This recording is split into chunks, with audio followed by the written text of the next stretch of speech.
Disclaimer, I'm going to be dropping some real truth bombs in this video. If you're a person who's offended easily, please do not watch the video. If you want your channel to go right now from 0 subscribers to 100,000 in a year, there is a roadmap that you can follow. If they've been to India, Sri Lanka, Pakistan, Bangladesh, Thailand, Myanmar, Vietnam, Cambodia, the Philippines for sure, Mexico, and if they happen to be American, Canadian, you pretty much have a safe bet copying their videos verbatim. Well, last time I recorded this video, I was aimlessly walking around Brooklyn, and now I'm aimlessly walking around a beach on the wonderful island of Siargao, where I've been living for the last year. Why travel vlogging sucks. My opinion on if travel vlogging sucks, does it not? I'm gonna give you guys an inside look as somebody who's been doing it for almost a decade now, and I primarily have been making my living doing travel vlogging. But I've had some updated thoughts. I really recommend that you guys go watch the 16-minute ramble that I made. It was part of a series I had called Walk and Talk, where I used to walk around New York City talking about different subjects that my audience wanted me to talk about. This was a topic that apparently resonated with a lot of people because this video got a lot of views, but a lot of great engagement in the comments. I want to expand on it and give an updated look because I recorded that video almost 3 years ago now. I've learned a lot since then, and I have a lot of things, a lot of insight that I want to give, especially to up-and-coming travel YouTubers who are thinking about getting into this genre. I would love to give you guys sort of a look into and talk a little bit more in deeper detail, and also answer some questions of people who ask some questions on the comments. So let's get right into it. Does travel vlogging suck or not? No. Stop harassing me with seaweed, please. My friends, this is what my life consists of nowadays, is talking to a camera on the beach most of the time, and having my friendly little island puppies join me. Okay, chill. Coca, no. No. Do not harass me right now. All right, let's expand the topic. Does travel vlogging suck or not? I think the last time I made this YouTube video in New York, I was pretty confident to say that travel vlogging as a whole kind of sucks. Now, the coronavirus pandemic that attacked us, and I say attacked us because yes, the world, terrible repercussions from this pandemic, but specifically the travel vlogging genre on YouTube has pretty much died. Most of the travel vloggers you knew and loved on this platform have either had to evolve or their channels have died completely. That's actually one of the points I made in the first video. Is I talked about the way that travel vlogging was going, the repetition of specifically, and again, I'm not trying to be discriminatory, it's just the reality of what was sort of running the travel genre, specifically these white travel couples traveling around the world to usually more poorer countries, like developing countries, and reacting to their food and to their culture and stuff, sometimes in really blown out proportions, was becoming really repetitive and sort of ruining the genre. And lo and behold, I could have never expected a pandemic to make this genre evolve, but it has. I could say wholeheartedly that channels like mine have pretty much died. I went from full traveling nonstop to a full zero, just staying in one place for the last year and a half. A channel like mine, who I've sort of refused a little bit to do what I need to do to grow my channel in the country that I'm currently living in, which is in the Philippines.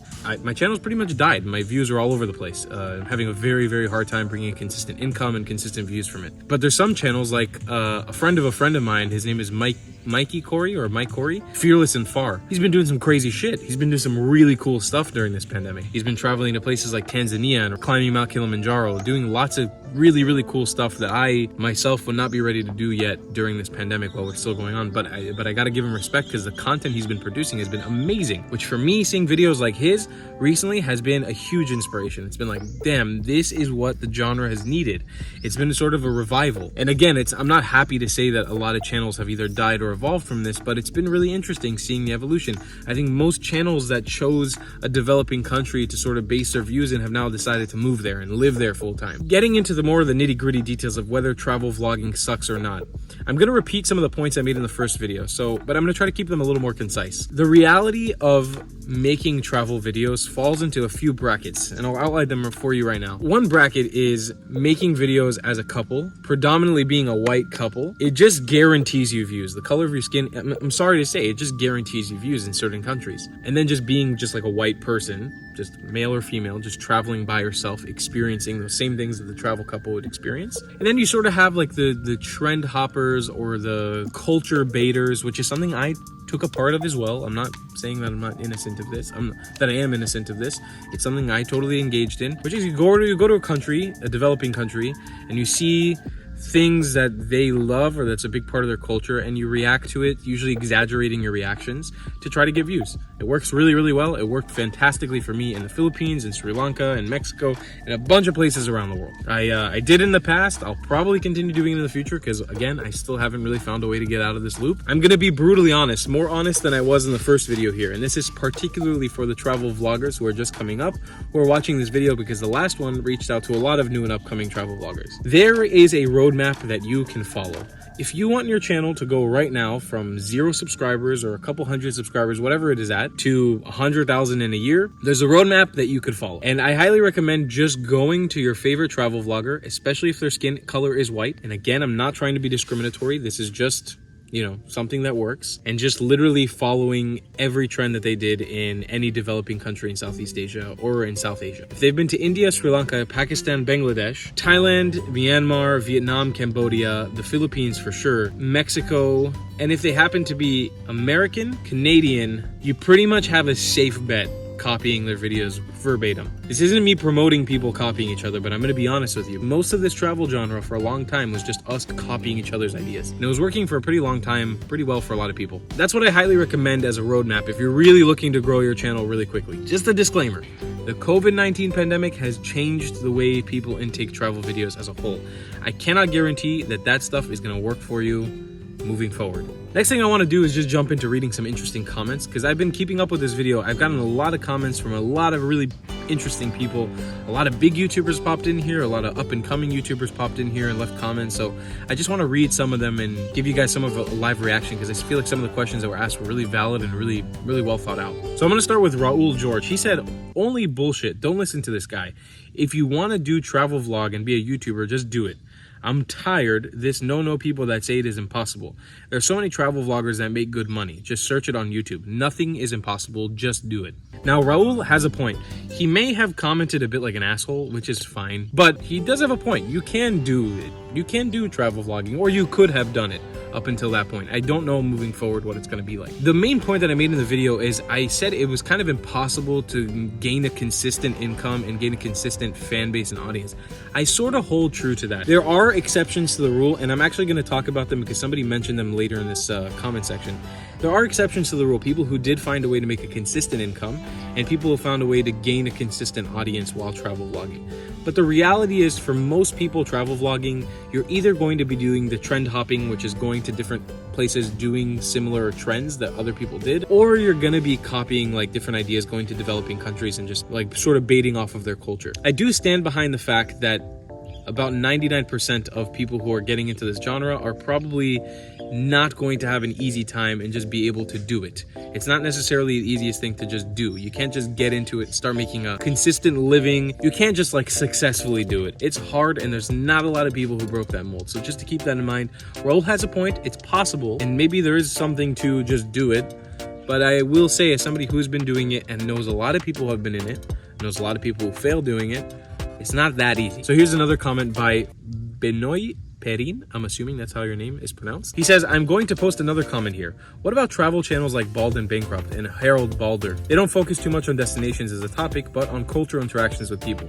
What do you think about those?" Fantastic. I love the example because they are two people who sort of broke the mold. Bald and Bankrupt and Harold Balder, I think that's how you're pronouncing it. I've seen both of their channels. I was actually subscribed to Bald and Bankrupt for a long time until the content just didn't really resonate with me as much, but I'm still a huge fan of his work and a huge fan of his channel. I think that the two channels like theirs are sort of enigmas. They are people who upload very unedited videos of their personal experience making travel videos and traveling.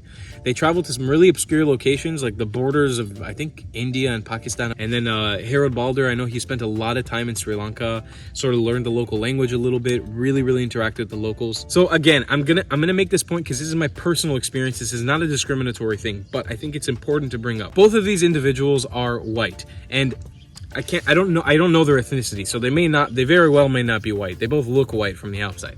So the appearance of them appearing as white, I can't say that it doesn't affect their views, because when you have a white guy in a thumbnail in some obscure location in a country like India, it's very, very, very easy to grow. I personally found Bald and Bankrupt when he was traveling across India, because I was shocked as well to see this random white guy standing in a crowd full of Indians in some random border town in India. And I'm not even Indian, so I can only imagine Indians who are just getting their phones and internet service, sort of India still developing, and a lot of people are getting access to the internet and YouTube right now, when they see this white guy traveling their country. And I remember at the time he was speaking Hindi, I believe. That must be amazing. It must be the most interesting thing in the world. There are enigmas, there are exceptions to the rule, like I mentioned earlier. I think that I'm not blaming 100% of the success on them being white, but I think it's a big part of it. I think it's something that you can't just not acknowledge. I also think that the content they're making is very, very different than what most people are doing. It's not highly edited. A lot of times there's not music, there's no fancy drone shots. But again, it's like when you blow your channel up in certain locations, the YouTube algorithm sort of gets all confused. But these guys are exceptions of people who have been able to find an audience, they've been able to find a core audience that resonates with them watching them do crazy stuff. So there's exceptions to the rule. Like I mentioned, these are really two great exceptions to the rule. Locals of the countries you're trying to grow in do not push you unless you're a foreigner. They don't help you grow.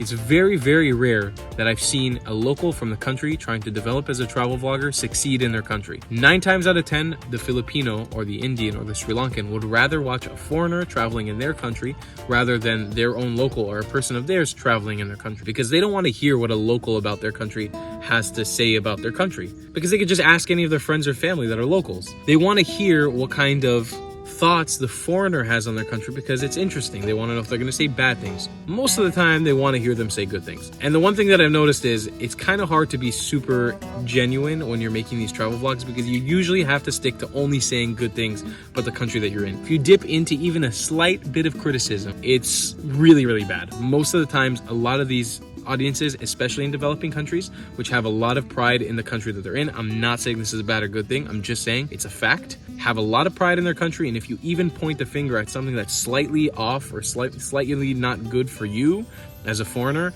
you are going to get hell on earth. It is not worth it in the slightest. I've learned that lesson, and I keep my mouth shut. I wish it was different, especially when you start falling in love with countries like the Philippines, which I love, and Sri Lanka, which I lived in for a while and absolutely loved. But that's another part of why travel vlogging, in my opinion, kind of sucks a little bit, because being genuine is difficult. Even the really big guys that have succeeded, like Bald and Bankrupt and Harold, you're not going to see them outright talking about things that bother them in the countries, because in reality, you can't. Your audience will turn on you. And it's something that's really sad. I wish it was different, but I also understand the stakes of the game. We're foreigners in your country. We're visitors in your country. Why would you want to hear us talk about something that you are maybe not the most proud of, or maybe are embarrassed of? It makes sense. It makes sense that you would react with a negative, way. Even me mentioning that comment right now, I'm probably going to get a little bit of hate for that. I hope not, but it's probably the reality of the situation. So Stefan Schmidt said, a girl from the US said it below in the comments already. I agree with her 100%. Why would I want to watch travel videos about my own country? Isn't traveling about going to some places you have not been before? Is it really that common for people to watch videos of others who are traveling in their country? Also, I have a feeling that it's harder for guys in general. Guys want to watch girls. Couples want to watch other couples. Unless you are Leonardo DiCaprio, it's going to be hard, I think. Interesting point. I will say that you are wrong in your perspective, because you're not looking at the bigger picture. I'm assuming that with your name, you're probably from the Western world, Stefan Schmidt. If you're thinking about it on a Western perspective, of course, you only want to watch travel videos about places that inspire you to travel, because that's your perspective as a Westerner.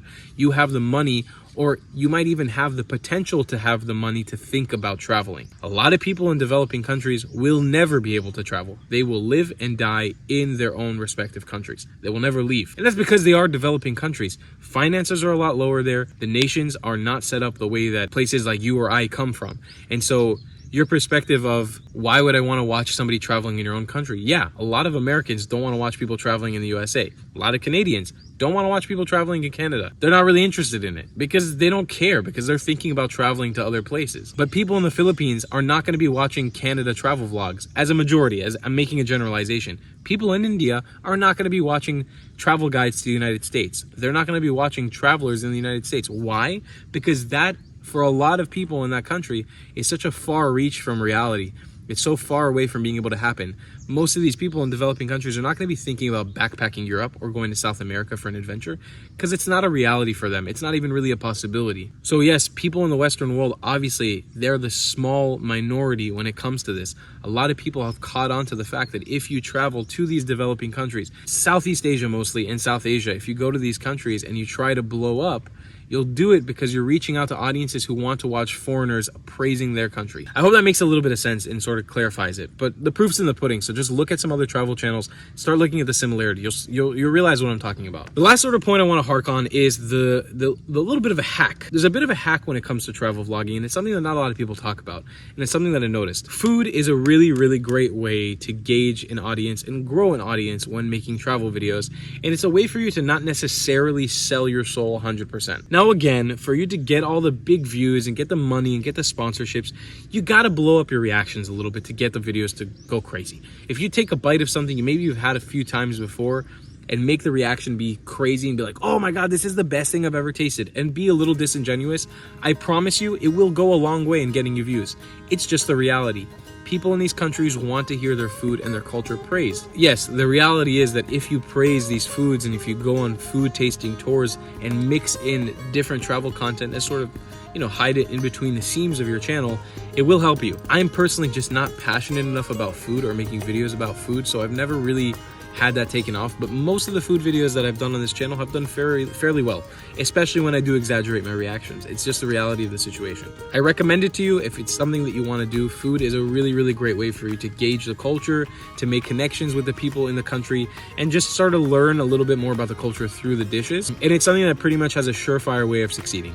You're most likely going to do very well if you are, as a foreigner, traveling in someone's countries, making reactions to their food. I want to end off with this point. One, I highly recommend watching the first video I made on this where I was walking around Brooklyn, taking this perspective now as more balanced, understanding where people were coming from at the time, because of course, if you're making money doing something so cool like making travel videos, traveling around the world, experiencing different cultures, why would you not want to do it? Of course you would want to do it. It totally makes sense. I can't really judge people for doing it. I can understand my frustration at the time, but I'm sort of letting go a little bit of travel vlogging as a genre. I think it's lost me, if that makes sense. And I sort of want to open the gates to the future generations of travel vloggers coming up. And I would love to be the person people can come get some advice from if they need advice.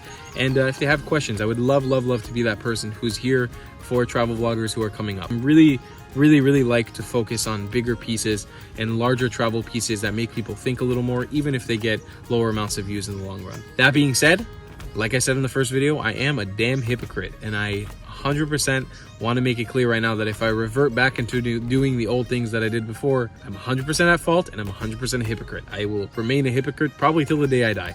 And I'm not embarrassed of it because it's a cool way to make money and I'm happy that I'm doing it. Overall, I don't think travel vlogging is the worst thing in the world, but it's definitely a hard genre to break through on YouTube. I hope that this video sort of adds a different perspective onto it and doesn't just make it look like this bubbly, beautiful Instagram place where you can just go show off your six-pack on top of a boat. Blah, the most amazing thing. I love being a foreigner in developing countries in Southeast Asia, riding on boat rides in tropical islands. But there is a roadmap set for you, and maybe after this pandemic, there's a way for you to do it again. I hope you guys enjoyed this video. I hope it wasn't too depressing. If you guys want to watch my second channel, make videos all about dinosaurs, it's called youtube.com/the dinosaur channel. Link will be in the description or anywhere else on my channel, or just Google it, and I'll see you guys in the next one. I love you long time. Bye, class.